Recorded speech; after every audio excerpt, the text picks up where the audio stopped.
نحمده ونصلي على رسوله الكريم أما بعد في القرآن العليم في القرآن المجيد நம்மை முஸ்லிமாக முஃமினாக பிறக்கச் செய்திருக்கின்றான். கண்மணி நாயகம் ஸல்லல்லாஹு அலைஹி வஸல்லம் அன்னவருடைய உம்மத்திலே நம்மை பிறக்கச் செய்திருக்கின்றான்.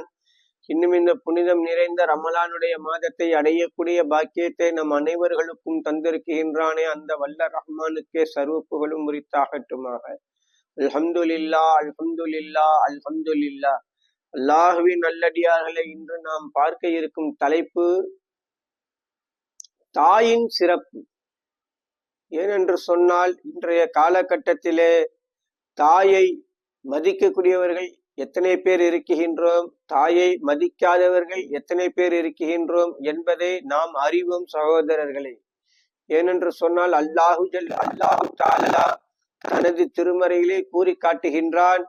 தாயை சீ என்பதாக கூட சொல்லாதே என்பதாக அல்லாஹு தஆலா தனது திருமறையிலே கூறி காட்டுகின்றான்.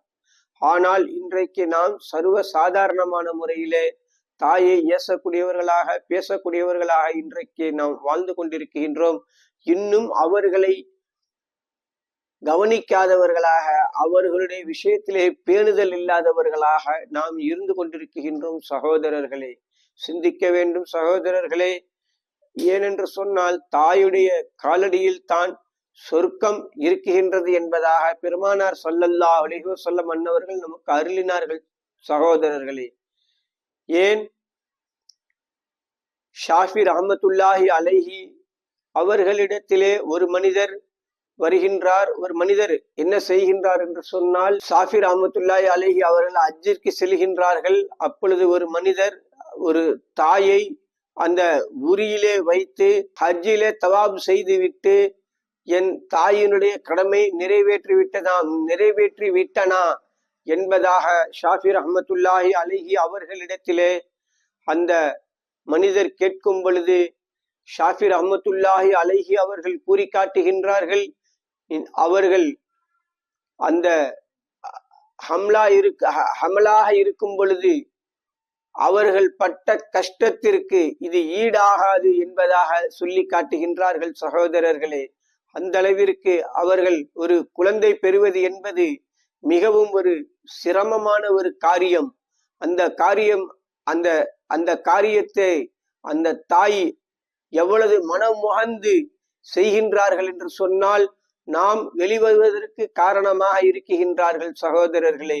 இன்னும் ஒரு உதாரணம் நாம் பார்த்தோம் என்று சொன்னால், நபி மூசா அலைஹி வஸ்ஸலாத்து வஸ்ஸலாம் அன்னவர்களுடைய காலத்திலே மூசா அலைஹி வஸ்ஸலாத்து வஸ்ஸலாம் அன்னவர்களுக்கு அல்லாஹு தஆலா துன்யாவிலே ஒரு நண்பனை சொர்க்கத்திலே வைத்திருப்பதாக சொன்னான் அல்லாஹு தஆலா மூசா அலைஹிஸ்ஸலாத்துட்ட. மூசா அலைஹிஸ்ஸலாம் கேட்டாங்க, அந்த மனுஷன் எங்க இருக்கிறாரு, அந்த மனுஷனை நான் பார்க்கணுமே அப்படின்னு சொல்லிட்டு. அப்ப மூசா அலைஹிஸ்ஸலாத்துட்ட அல்லாஹு தஆலா சொல்றான், இந்த ஊருக்கு போங்க, அங்க ஒரு மனுஷர் இருப்பாருன்னு சொல்லிட்டு. அந்த மனுஷரை போய் பாக்குறாங்க. சாதாரணமான ஒரு மனுஷர், கறி வெட்டக்கூடிய ஒரு மனுஷன், கறி வெட்டி வியாபாரம் பண்ணுறாரு. அந்த மனுஷன்கிட்ட போய் உங்க வீட்டுல நான் தங்கிக்கலாமா அப்படின்னு போய் கேட்கிறாங்க. ஏன்னா அல்லாஹு தஆலாட்ட கேட்கிறாங்க. அந்த மனுஷன் மூசா அலைஹிஸ்ஸலாம் கேட்கிறாங்க, யா அல்லாஹ், இந்த மனுஷனையா எனக்கு நீ நண்பன் ஆக்கியிருக்க? ஆமா, அந்த மனுஷன் தான் உனக்கு நண்பன் ஆக்கியிருக்கன்ட்டு அல்லாஹ். சரின்னு சொல்லிட்டு என்ன செஞ்சாங்க, அந்த மனுஷன்கிட்ட போய் நானும் உங்க வீட்டுல தங்கிக்கலாமா அப்படின்னு கேட்கிறாங்க. கேட்கும் பொழுது மூசா அலைஹிஸ்ஸலாத்த நபி என்பதாக அந்த கறி வெட்டக்கூடிய அந்த மனிதருக்கு தெரியாது. அப்போ மூசா அலைஹிஸ்ஸலாத்த தங்க அனுமதிக்கிறாங்க.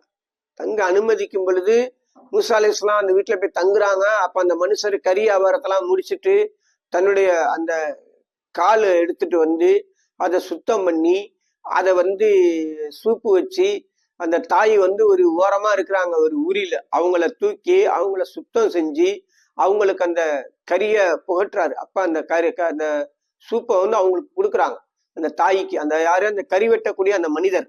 அப்போ அந்த தாய் என்ன முணுங்குறாங்கன்னு சொன்னா, யா அல்லாஹ், என்னுடைய மகனை மூசா அலைஹிஸ்ஸலாத்திற்கு நண்பனாக நீ ஆக்குவாயாக. யா அல்லாஹ், என்னுடைய மகனை மூசா அலைஹி வஸ்ஸலாத்து வஸ்ஸலாம் அவர்களுக்கு நீ நண்பனாக ஆக்குவாயாக என்பதாக அந்த தாய் முணுமுணுக்குகின்றார்கள். அந்த தாய் முணுமுணுக்குவதை கேட்கின்றார்கள் மூசா அலைஹிஸ்ஸலாம். அப்பொழுது அந்த தாயிடத்திலே கேட்குகின்றார்கள், தாயே, மூசா அலைஹிஸ்ஸலாத்தை நீங்க பார்த்திருக்கீங்களா? நான் பார்த்ததில்லை, ஆனா முன்னுண்டான வேதங்கள்ல நான் படிச்சிருக்கிறேன். மூசா அலைஹிஸ்ஸலாம்னு ஒரு நபி வருவாங்க, அவங்க அல்லாட்ட பேசக்கூடிய ஒரு நபியாக, மூசா கலீலுல்ல அல்லாட்ட பேசக்கூடிய ஒரு நபியாக இருப்பாங்கன்னு. அந்த நபிக்கு என் மகனை நண்பனாக ஆக்கணும்னு அல்லாட்ட நான் துவா கேட்கிறேன் அப்படிங்கிறாங்க. அப்போ அந்த மூசா அலைஹிஸ்ஸலாம் சொல்றாங்க அந்த தாயிட்ட, அந்த மூசா அலைஹிஸ்ஸலாம் யார் தெரியுமா? நான் தான் சொல்லிட்டு மூசா அலைஹிஸ்ஸலாம் தன்னை அந்த தாயிட்ட பிரகடனப்படுத்துறாங்க, தன்னை அறிமுகப்படுத்துறாங்க, நான் தான் அந்த மூசா அப்படின்னு சொல்லிட்டு. சிந்திக்க வேண்டும் சகோதரர்களே, நாம் எப்படி வாழ்கின்றோம் என்ற அந்த தாயுடைய ஒரு நபிக்கு, சாதாரணமான ஒரு கறி வெட்டக்கூடிய ஒரு மனுஷனு அந்த நபிக்கு அல்லாஹு தாலா நண்பனாக ஆக்கணும். சிந்திக்க வேண்டும் சகோதரர்களே. அதே போன்றுதான் பெருமானார் ஸல்லல்லாஹு அலைஹி வஸல்லம் அன்னவருடைய காலத்தில் நாம் பார்த்தோம் என்று சொன்னால், உவைசுல் கர்னை என்று சொல்லக்கூடிய ஒரு சஹாபி, அவங்க சஹாபி அல்ல, பெருமானாரை பார்க்கவில்லை, பெருமானாரை பார்க்காமல், நபியை பார்க்காமல் ஈமான் கொண்ட ஒரு மிகப்பெரிய ஒரு மனிதர். அந்த மனிதர் நபியை பார்க்க வேண்டும், ரொம்ப ஆசை, ரொம்ப ஆவல். அப்போ அந்த மனுஷர் தன்னுடைய தாயிடத்திலே கேட்குகின்றார். யார்? உவைசுல் கர்னை அவர்கள் தாயிடத்திலே கேட்குகின்றார்கள், நான் பெருமானாரை பார்த்து வருகின்றேன் என்பதாக. அந்த தாய் வயதானவர்கள், அவர்கள் சொல்கின்றார்கள், என்னை பார்த்து கொள்வதற்கு ஆள் இல்லை, நீங்களும் சென்று விட்டால் என்னை பார்ப்பதற்கு ஆள் இல்லை, அதனால் நீங்கள் செல்ல வேண்டாம் என்பதாக அந்த தாய் தடுத்து விடுகின்றார்கள். ஆனாலும் இருப்பினும் பெருமானாரின் மீது அவர்கள் கொண்ட மஹப்பத், பெருமானாரே சொல்லி இருக்கின்றார்கள்.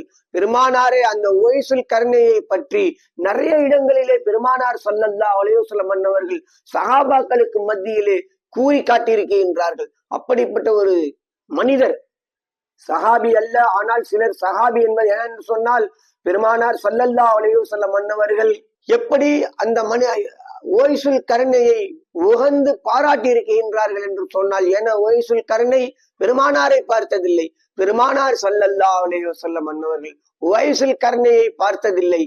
ஆனால் இருவருக்கும் மத்தியிலே எப்படி ஒரு பிணைப்பு என்று அல்லாஹ் ஜல்ல ஷானுஹு வ தஆலா ஆக்கி வைத்தான் என்று சொன்னால், அந்த தாய்க்கு செய்யக்கூடிய அந்த ஹிதுமத்தின் காரணமாக, தாய்க்கு செய்யக்கூடிய அந்த ஹிதுமத்தின் காரணமாக உவைசுல் கர்னை அவர்களை பெருமானார் ஸல்லல்லாஹு அலைஹி வஸல்லம் அன்னவர்களுடன் இணைத்து வைத்தான். அதன் காரணமாகத்தான் பெருமானார் ஸல்லல்லாஹு அலைஹி வஸல்லம் அன்னவர்கள் எதை கொடுத்தார்கள் என்று சொன்னால், எந்த ட்ரெஸ்ஸை போட்டுட்டு பெருமானார் ஸல்லல்லாஹு அலைஹி வஸல்லம் அன்னவர்கள் மேராஜிற்கு புனித பயணம் சென்றார்களோ, அந்த ட்ரெஸ்ஸை உவைசுல் கர்னை அவர்களுக்கு பெருமானார் ஸல்லல்லாஹு அலைஹி வஸல்லம் அன்னவர்கள் அனுப்பி வைத்தார்கள் என்று சொன்னால், அவர்களுக்கும் இவர்களுக்கும் உண்டான பிணைப்பு என்ன என்பதை நாம் சிந்திக்க வேண்டும் சகோதரர்களே. ஏனென்று சொன்னால், இன்றைய காலகட்டத்திலே நாம் எப்படி வாழ்கின்றோம்? ஒரு சில குடும்பங்களிலே பார்த்தோம் என்று சொன்னால், தாயை வரம்பு மீறி திட்டக்கூடியவர்கள் எல்லாம் நாம் பார்த்து கொண்டிருக்கின்றோம் சகோதரர்களே. அல்லாஹு ஜல்ல ஷானுஹு வ தஆலா துனியாவிலே விட்டு விட்டான் என்று நாம் நினைத்து கொண்டிருந்தோம் என்று சொன்னால், கபரிலும் ஆகிரத்திலும் மறுமையிலும் நம்மளை பிடித்துக் கொள்வான் சகோதரர்களே. அதனால் தாயுடைய அந்தஸ்து கருதி அவர்களுடைய கண்ணியம் பேணாமல், கண்ணியம் காக்கப்பட வேண்டும் என்பதை கூறி, இன்னும் அவர்களை தாயை மதிக்கக்கூடியவர்களாக, தந்தையை மதிக்கக்கூடியவர்களாக நாம் அனைவர்களையும் அல்லாஹு ஜல்ல ஷானுஹு வ தஆலா ஆக்கி அருள் புரிவானாக. வாஹில் தஅவானா அனில் ஹம்துலில்லாஹி ரப்பில் ஆலமீன். அஸ்ஸலாமு அலைக்கும்.